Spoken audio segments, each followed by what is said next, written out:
passer l'interprète.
La vie d'un homme sur la terre, elle est comparable à la fleur qui a sa beauté.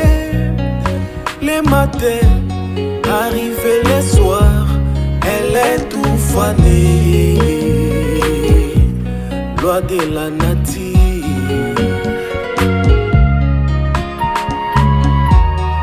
Maman Charlotte, femme de vertu, femme de valeur, femme assidue, tu resteras gravé dans nos cœurs. À jamais ton amour sera effacé. Maman, maman, tu resteras gravé. Maman, toujours dans nos cœurs. Maman, maman Charlotte, maman Charlotte ma sommie. Maman,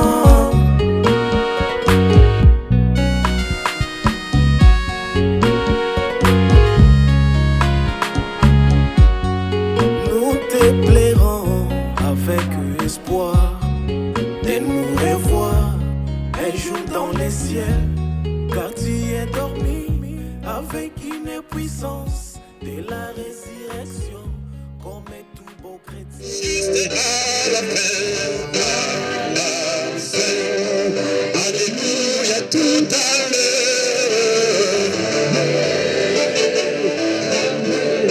C'est ma volée.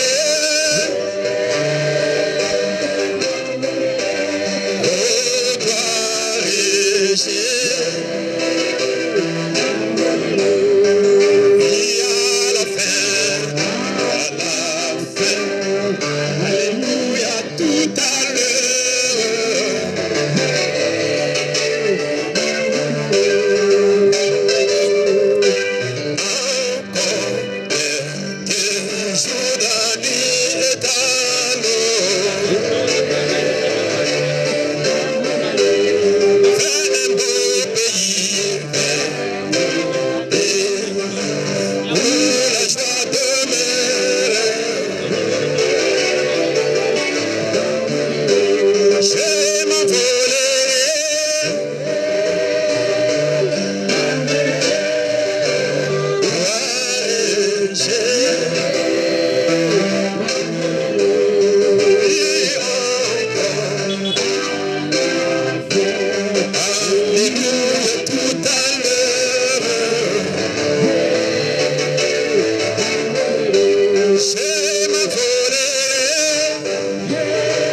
biso.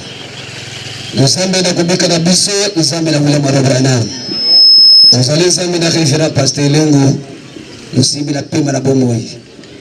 Yo bateli biso, olobaki ete soki yo bateli te, mobateli nyonso ozali pamba. Soki yo kogesi elaka moko te, bapesi na ndaka bapesi pamba.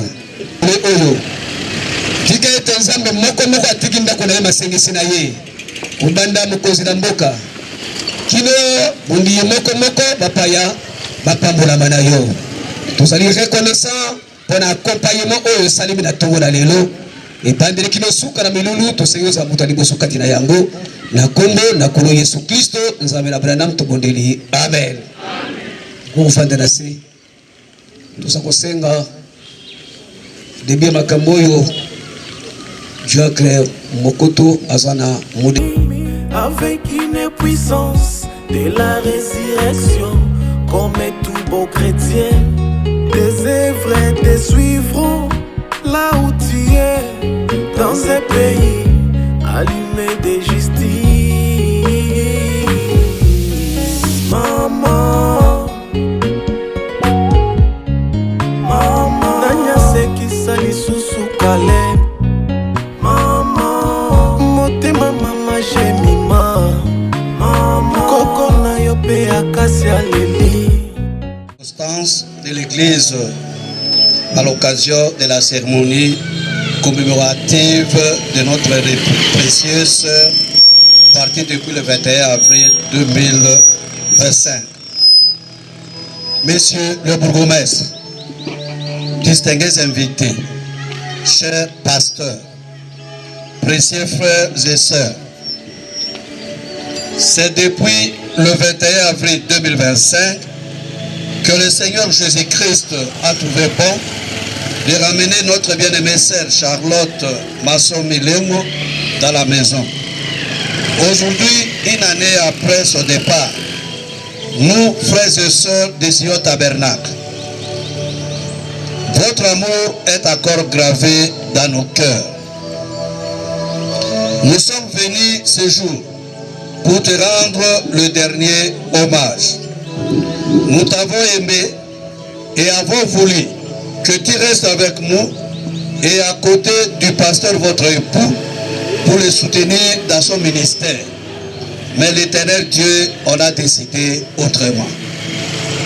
Ce qui constitue pour nous une plaie qui peut être mandée que par vous, l'Éternel Dieu Tout-Puissant. Car de nous-mêmes, cela ne peut pas être possible.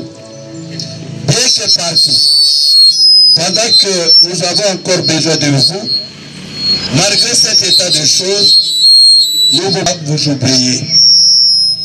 Votre souvenir est encore grand pour nous et les différents conseils par vous nous prodigués restent et resteront toujours gravés dans nos mémoires.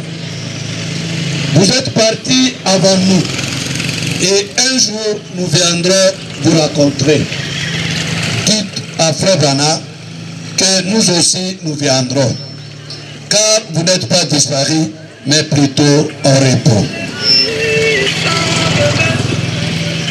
Chère maman, vous avez combattu un bon combat jusqu'à partir l'épée à la main. Ce qui nous encourage à tenir ferme dans la parole de Dieu.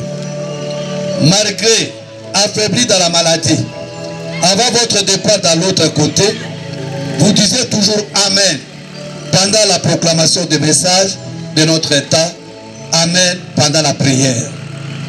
Ce qui nous rassure, votre fermeté dans la foi, aux promesses du jour, ce qui nous sert d'exemple. Sur ces paroles, nous croyons sincèrement que l'avenir, alléluia, est notre partage. Rendez-vous dans la gloire. Amen.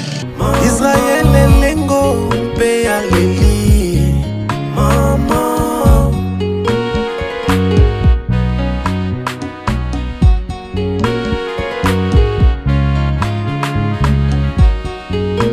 Mama Charlotte Masson-Mi toleli oh oh oh toleli mama toleli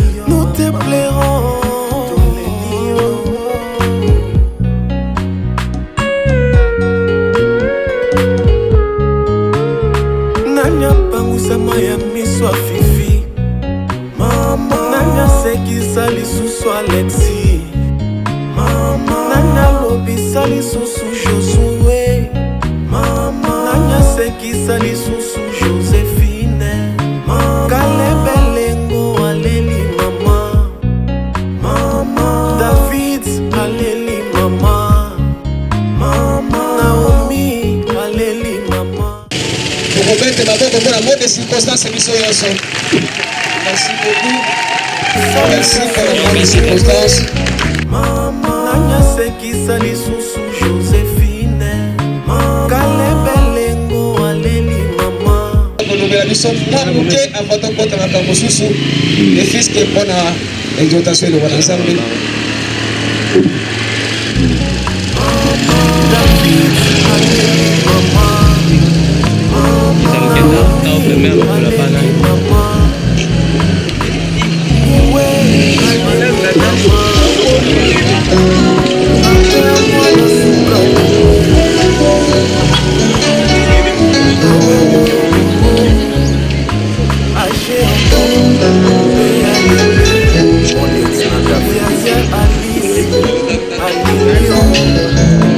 Motema pasi, tolela mama.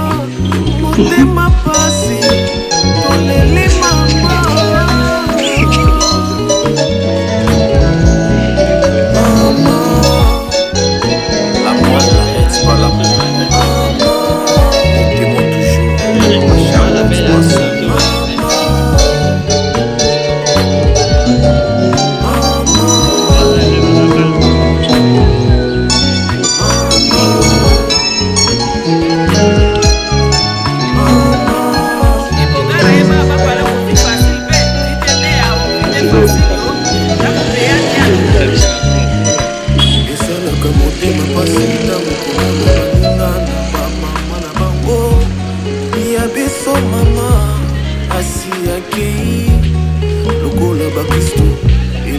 kaka na liloba ya Nzambe tozali mikanji tokomona na mama na biso Charlotte kisika zali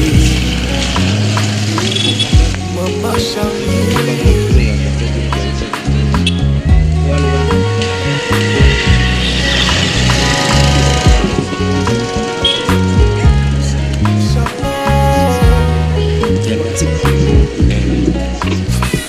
mama Charlotte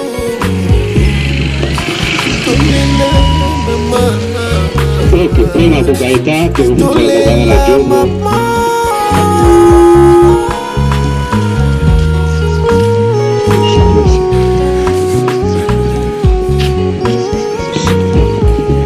Tu vas lire le verset 11.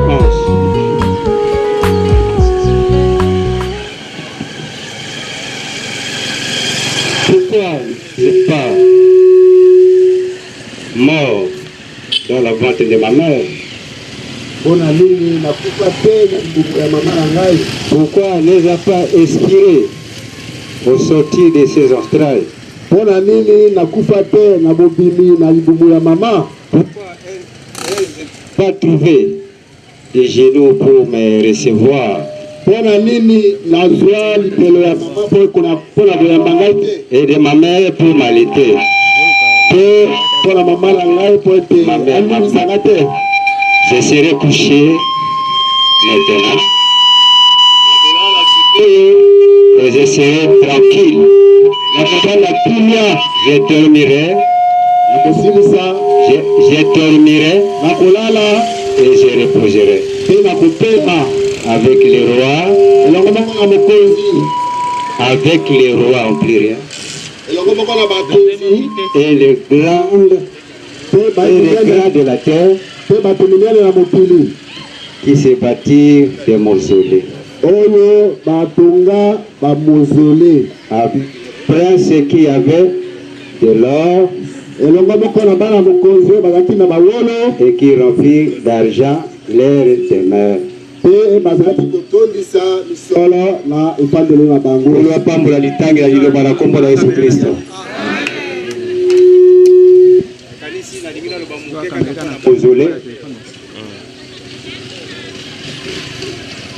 Job azalaki de moto lokola biso mosambeli monene oyo abangaki nzambe.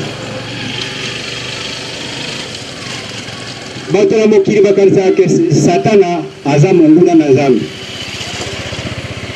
Nzoka nde Satana ntango azotambolaka na ye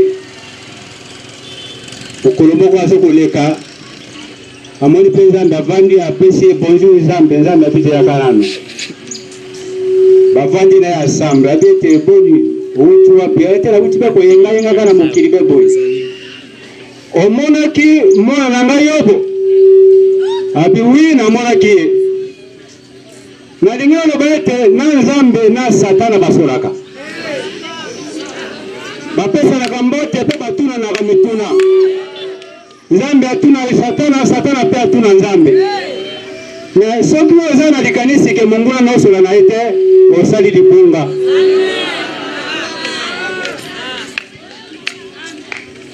Lisolo bazosola na Satana, Satana ayebisi ete Job alingaka mingi mpo opesa biloko ebele. Nzambe alobi ndenge ngai nayebi Job eza mpona biloko te nde alingaka ngai. Lingisa ngai nakende komeka ye. Nzambe ayebisi ete kende komeka ye. Me eloko moko Nzambe apekisa na ye abi ete otouche omama bomoi na ye te. Lisolo bazosola Job aza na ye innocent ayebi te ete bato moko bazosala likopa na kombo na ye avandi bayokola moto azozela bate nazalanga malamu nzokama nzambe na ezabu basoli mpo na ye makambo mosusu okomelaka biso bana yangani toyebi te nzokama nzambe moto azolingisa likambo yango ekoma bongo yango balobi ete mabe na malamu okomelaka biso nzambe ayebi.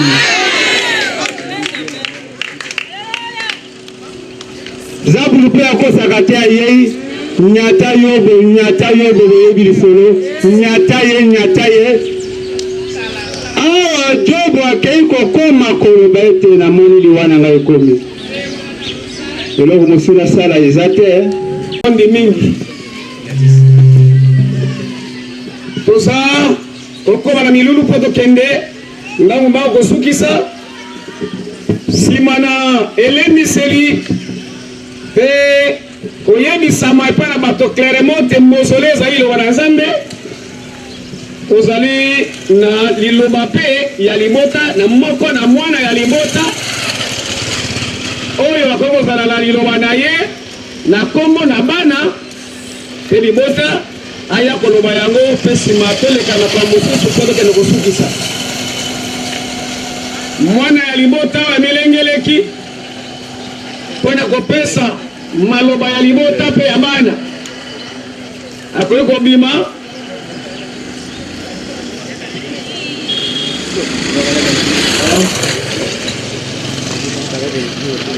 La mort n'arrête pas l'amour. Charisme son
baza toli awa te otondo bino mingi ngomba oyo nyonso bosali obetili ete ekoma lelo ndenge ezali kopesa mpe matoni na papa na biso reverend Jules Lengo na kotikela mama ya biso mpe papa na biso reverend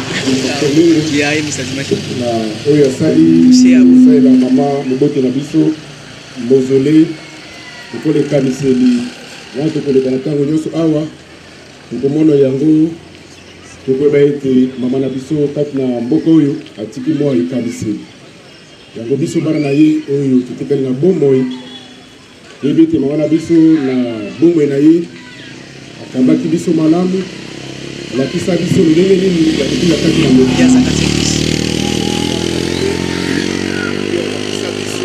na biso jusqu'à présent ezali gravé na makanisi na biso yango na kokende mpenza mosika te nzambe asali ete na lisanga na bino losambo ke na pasteur nzambe na William Branham apambola bino na kombo na Yesu Kristo amen.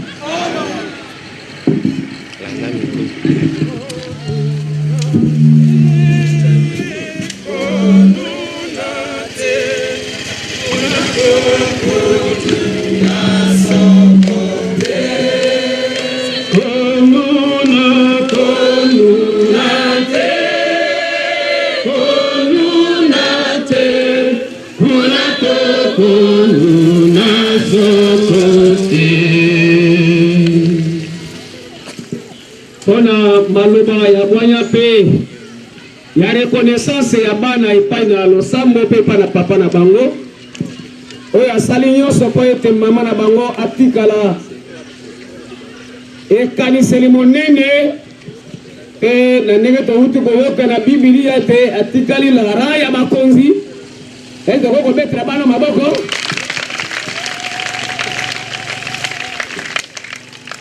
matondi mingi pona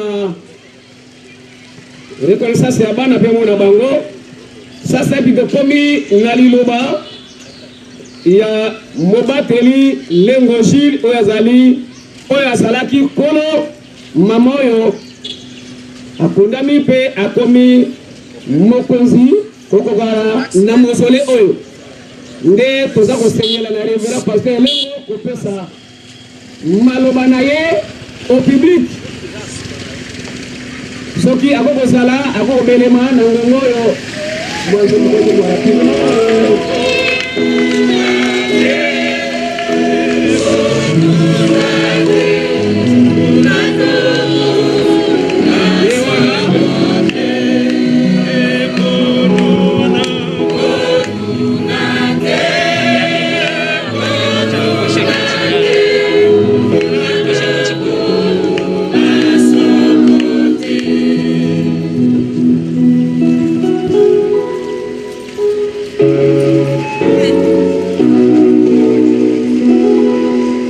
Que le Seigneur bénisse.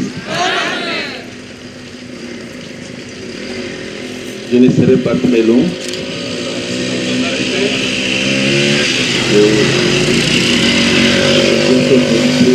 Je partout.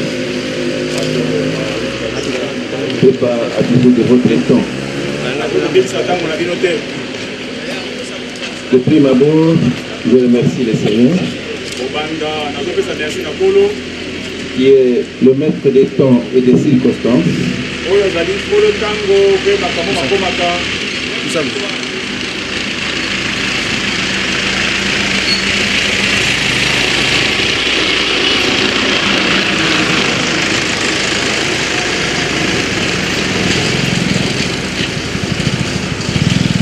Je disais, je remercie le Seigneur qui est le maître des temps et des circonstances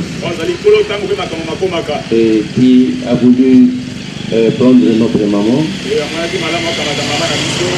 mon épouse, et depuis l'année passée, le 21 avril, Je le remercie infiniment. Et je dis seulement que ton nom soit loué à jamais.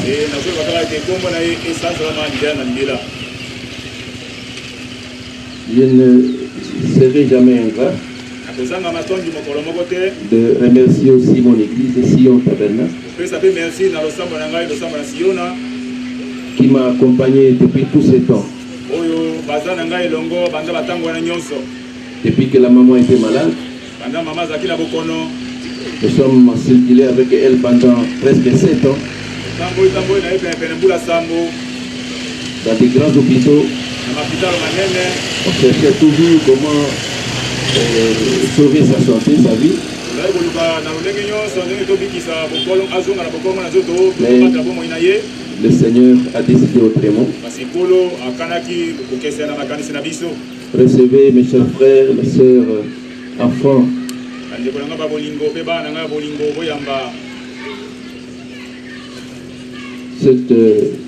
ce moment douloureux que nous passons. Mes vives félicitations à vous, Église de Sion Tabernacle, qui m'a accompagné pendant tout ce temps jusqu'à ce dernier moment.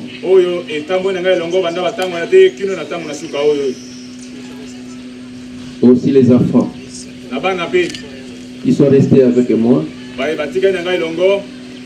je leur demande seulement d'unité. Ils puissent rester unis. Ça fait du temps nous partons. La maman est partie. Peut-être mon tour va venir. Vous qui resterez, notre progéniture, restez unis, la main dans la main.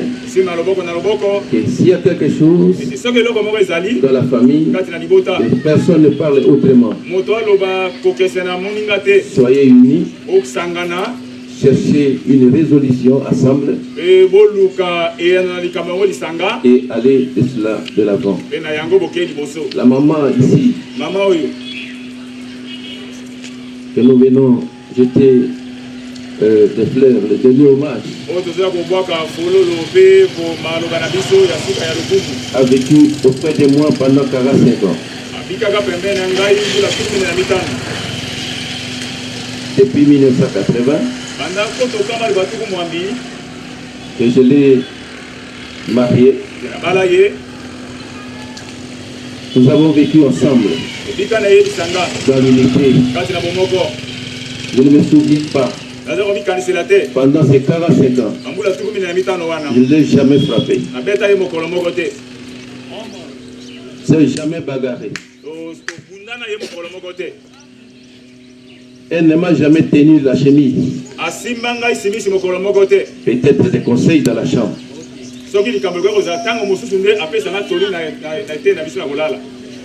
On n'a jamais eu des gens, des vieux, des petits, qui sont venus nous rassembler pour nous donner conseil.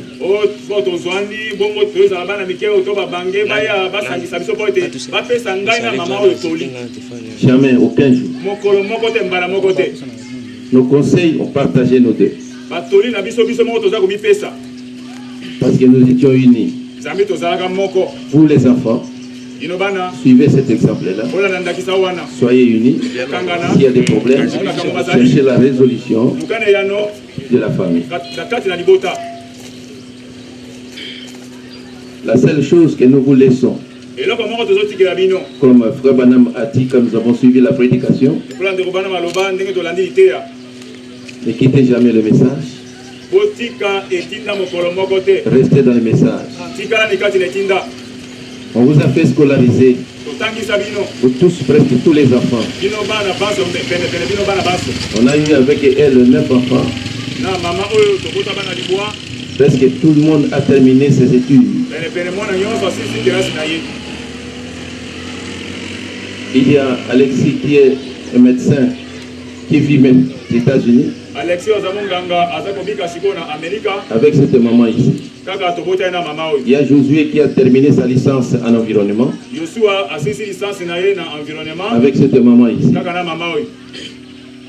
Il y a Joséphine qui a terminé sa licence à l'ISTEM.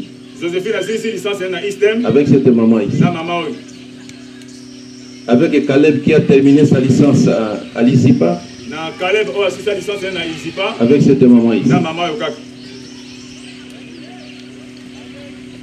Avec Naomi qui a terminé sa licence na Naomi a saisi licence na en faisant l'informatique de gestion. Informatique de gestion. Avec cette maman ici. Na maman. Avec Niwe qui a terminé la licence en construction. À l'INBTP à Kinshasa. Avec cette maman ici. Et il y a Nathan qui termine, qui fait sa dernière, ce premier cycle à... Et Nathan, la cycle à l'université Révérend Kim. À lui qui fait l'électricité. Avec cette maman ici. Nous avons investi sur vous.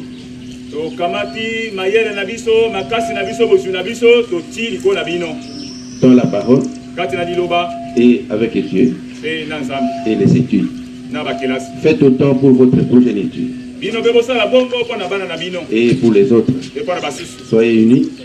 C'est le seul message que je vous laisse.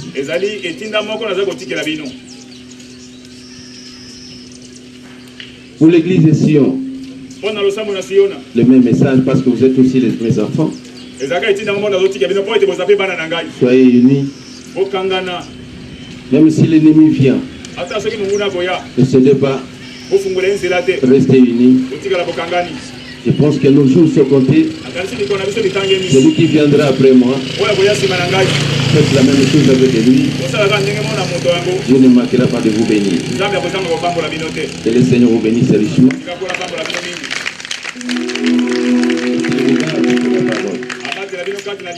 Merci beaucoup.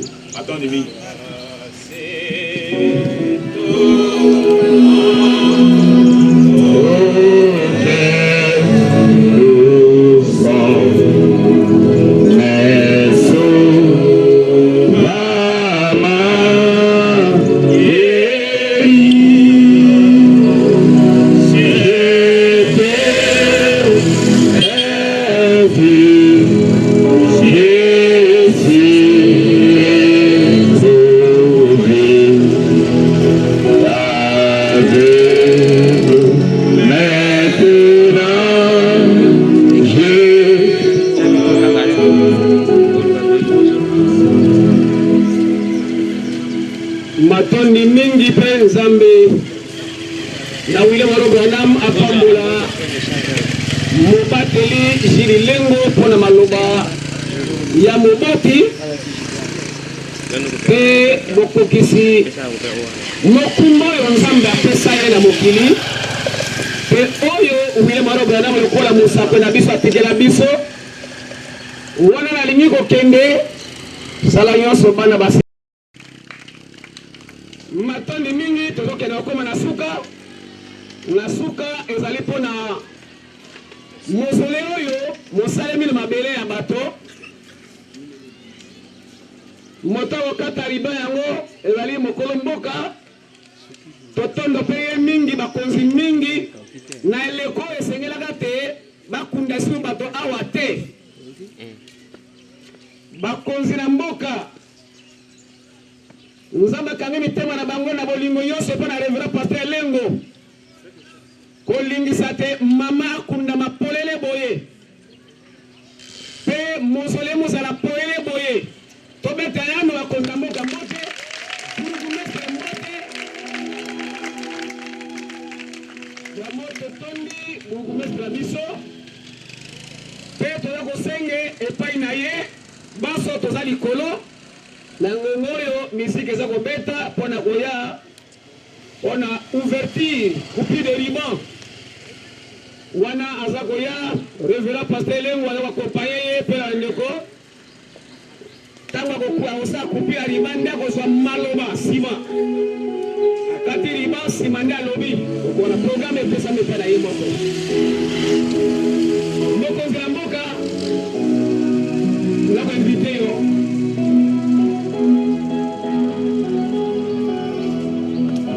nyonso opesaki biso po ete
batata wa bande kombo na biso ndanga pambola biso. Merci mingi papa Révérend Lengo na mingi honorer ngai kwa tinaya ko sala culture ya riban ya reine na biso madame Lengo. C'est parce que les Arabes qui m'ont envoyé pour la biso à l'État. Mais pour cancer la biso, ils n'ont pas envoyé. Mon collègue par Mayele a comment boé. Les morts ne sont pas morts. Monsieur le dit. Bakufi bakufi te.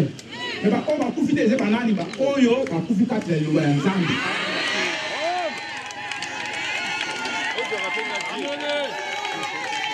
Révérend Lengo, on a rassuré que moi je n'ai profité à quoi accompagner dans la carte du ministère.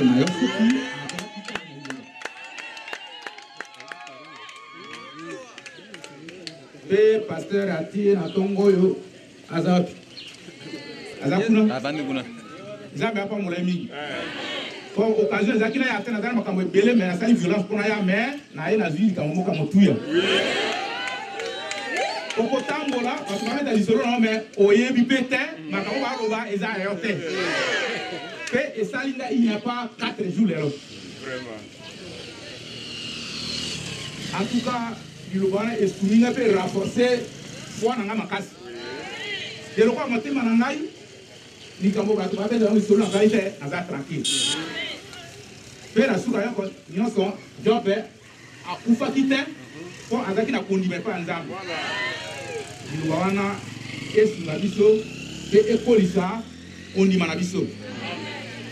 On a biso toye awa pour qui mabiso bato à l'état. Ce qui peut un service na biso oya et pas na biso. Pour tous aba konzi aba yamate. Tous aba konzi ya bato. Ba ko benga bourgmestre c'est ce que bato bazate. Bongo merci pour te honorer. Bourgmestre fungola pesa pa pasteur Lengo fungola et permettre batonyo sortir avec nini ba fleur. Pesa ye fungola pesa yo. Papa nazo pesa yo le fungola ya mozelo oyo. Les anciens unité et de temps en temps vous passerez visiter votre femme. Ako fungola votre mot peut apporter technicien fungola journal batie wana.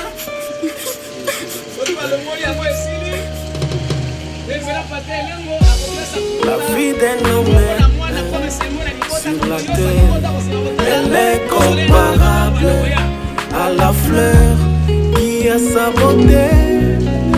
Les matins, arrivent les soirs, elle est tout fanée. Loi de la nature.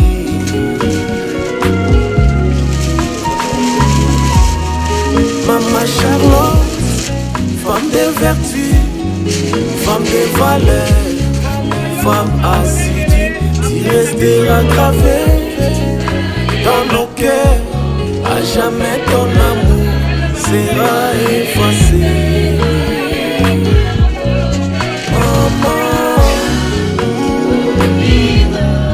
Maman, tu resteras gravé.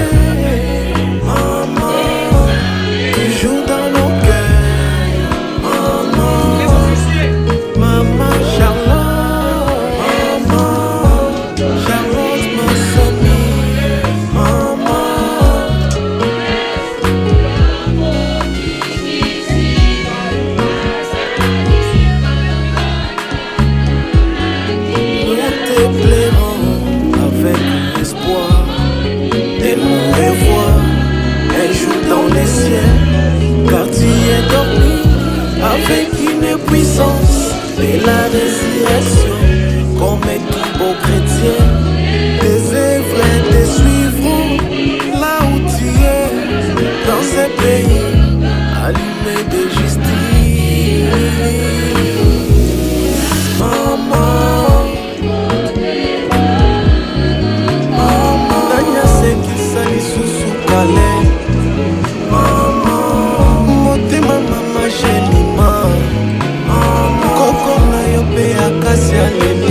lokola mwana suka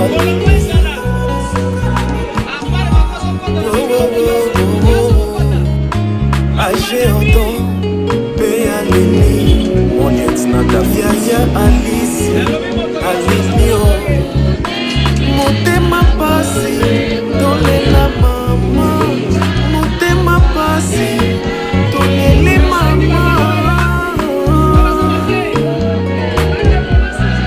Maman La mort ne vexe pas l'amour Maman Motema toujours Ma Charlotte Masson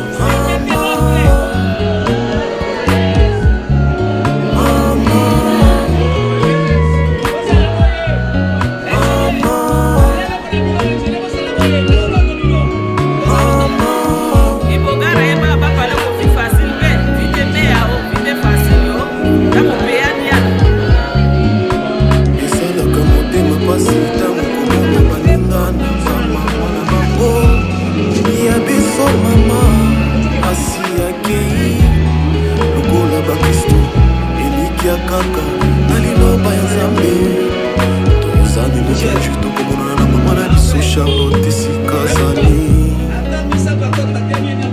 mama Charlotte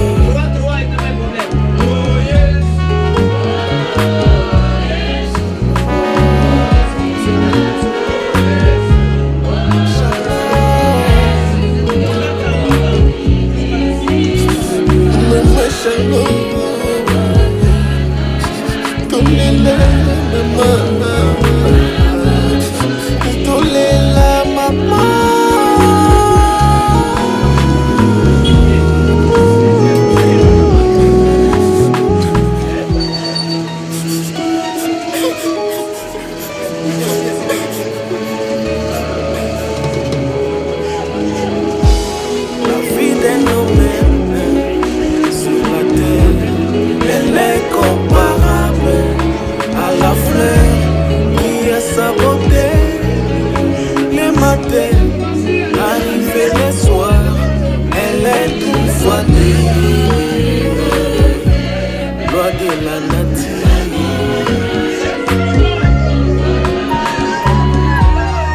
Maman Charlotte, femme de vertu, femme de valeur, femme assidue, tu resteras gravé dans nos cœurs, à jamais ton amour sera effacé. Maman, maman, tu resteras gravé. Maman, toujours dans nos cœurs. Maman, maman Charlotte. Maman, Charlotte ma sommie. Maman.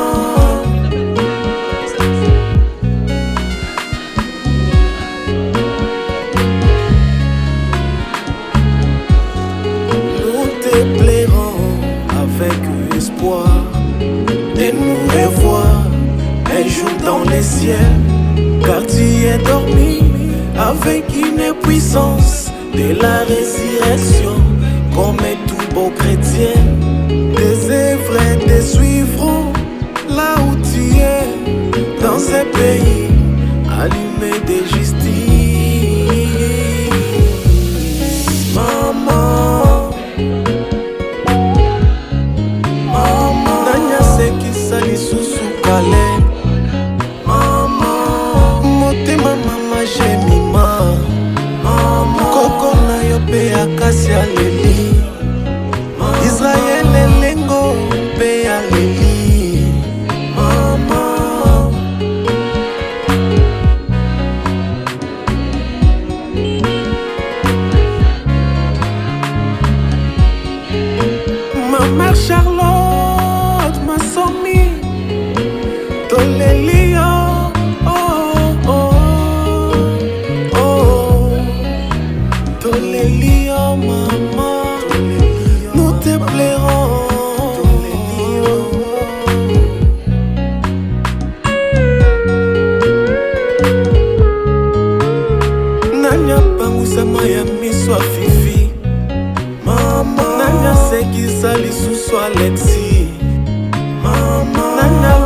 sekisa lisusu Josué mama nanya sekisa lisusu Joséphine mama Kalebelengo aleli mama mama David aleli mama mama Naomi aleli mama Niwe aleli mama Nata mwana suka leli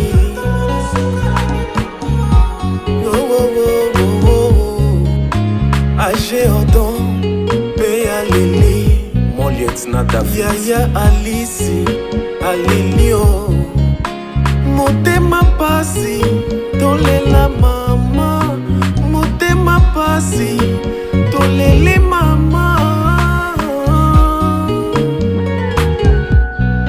Maman, la mort n'arrête pas l'amour. Maman, nous t'aimons toujours. Maman Charlotte Masson. Maman, maman, maman, maman. Ibogara eba ba pale ko vie facile be, vite be a o, vite facile yo. Tamo peya diana. Esala kamote mapasi tango komona baningana ba mama na bango. Ya biso mama asi akei lokola bakristo elikia kaka na liloba ya nzambe tozana elikia nju tokomonana na mama na biso Charlotte esika zali mama Charlie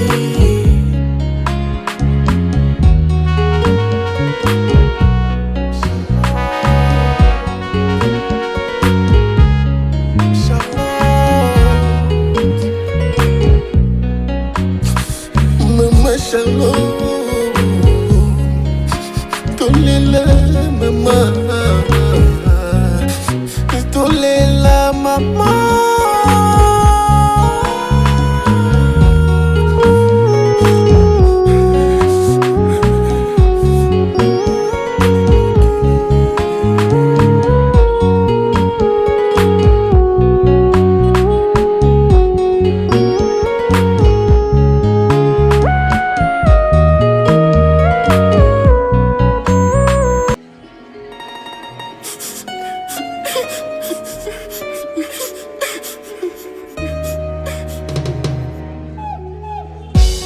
La vie d'un homme sur la terre, elle est comparable à la fleur qui a sa beauté. Les matins, arrivés les soirs, elle est tout fanée. Loi de la nature.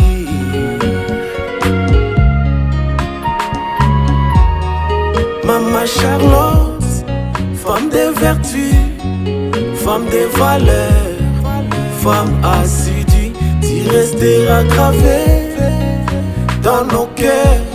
À jamais ton amour sera effacé.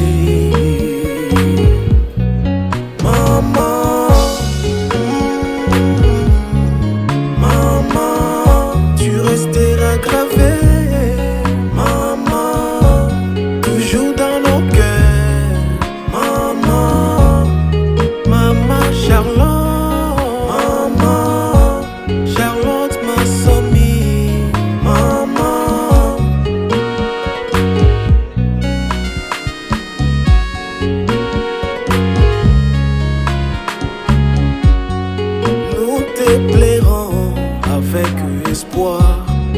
De nous revoir un jour dans les ciels, car tu es dormi avec une puissance de la résurrection, comme tout beau chrétien.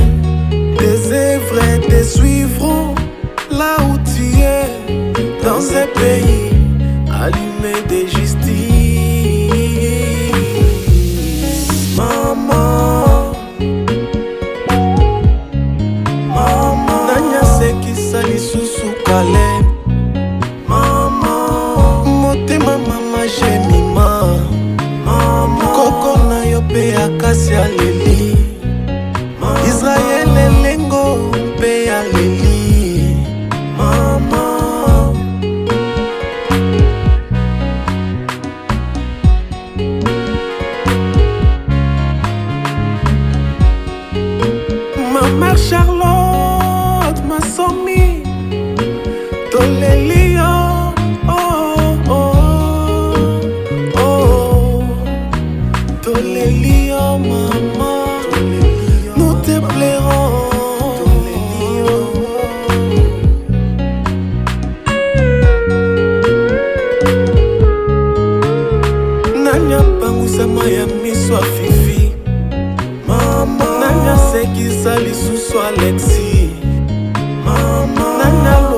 lisusu Josué, mama nanyasekisa lisusu Joséphine, Kalebelengo aleli mama, mama David aleli mama, mama Naomi aleli mama, Niwe aleli mama, Nata mwana suka leli.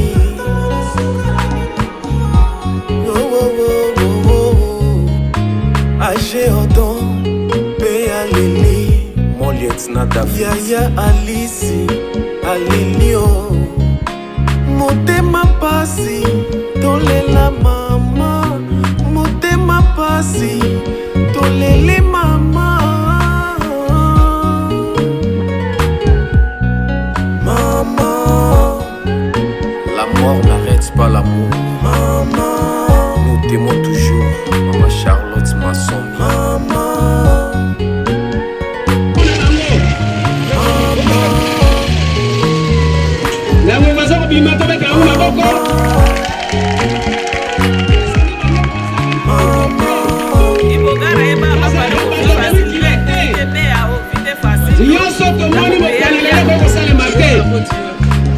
basali mosala moko ya komikila ezala ekipe ya baadministrateur bazalaki na bango pene vraiment nzambe na moko nzambe na blana nzambe na lengo apangola bilo mingi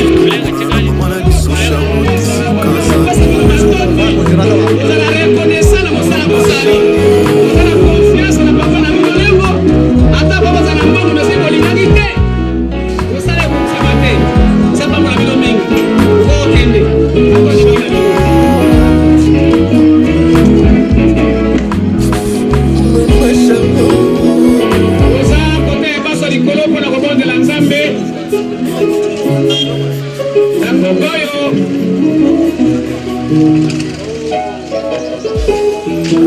tokomi na suka ya milulu moko na libonde ina ya salaki tokomi na suka pe makambo elongi tozala limemi ya tobongola nzambe toremercie epone elonga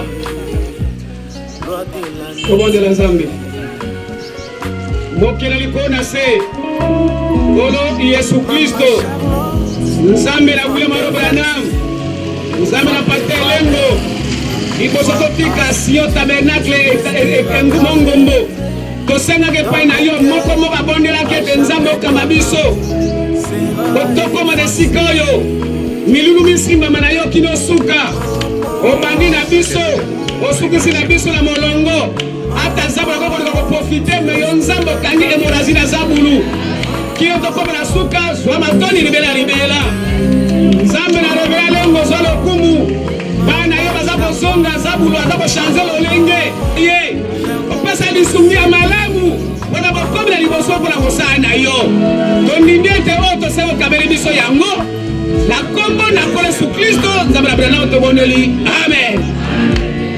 Ok, basali na nzambe bakotikala mwa muke nzambe pambola. Oui, ici c'est le cimetière de Mama Yemo, à côté de là où on a enterré la maman de Mobutu. C'est juste à côté. C'est douloureux, maman, mais c'est un événement qui a marqué l'année scolaire, honoré la maman Charlotte qui fut décédée le 21 avril 2005. Et on avait formé une team avec les autorités de la ville de l'enterrer ici, à côté du cimetière de Mama Yemo. Et nous avons autorisé d'enterrer Mama ici, qui restera un souvenir fort pour la famille et ses frères. Voilà la raison de l'événement. Je me sens très fort, très réjoui, je suis encadré, je suis bien encadré. Il n'y a rien à faire, il n'y a rien à récolter. C'est le sommet de nous tous. Après des temps, nous allons la rejoindre et il n'y a pas de souci.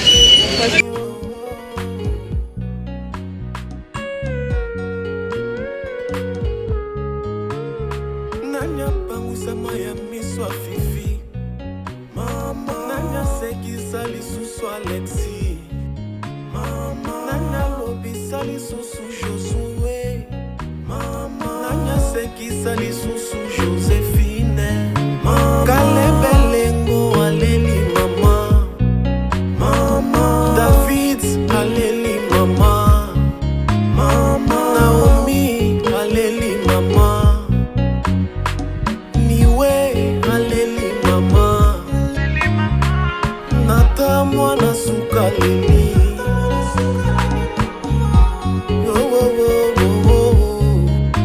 Age Odon pe aleli Moliet Nata Yaya Alice alelio Motema pasi tolela mama Motema pasi tolele mama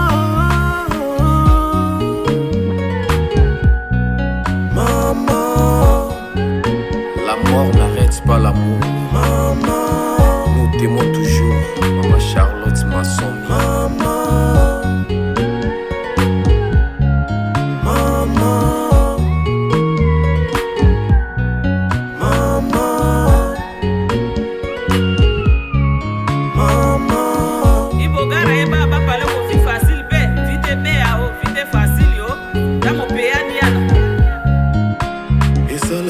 motema pasi ntango komona baninga na bamama na bango ya biso mama asi akei lokola bakristo elikia kaka na liloba ya nzambe tozana elikia nju tokomonana na mama na biso Charlotte esika zali mama Charlie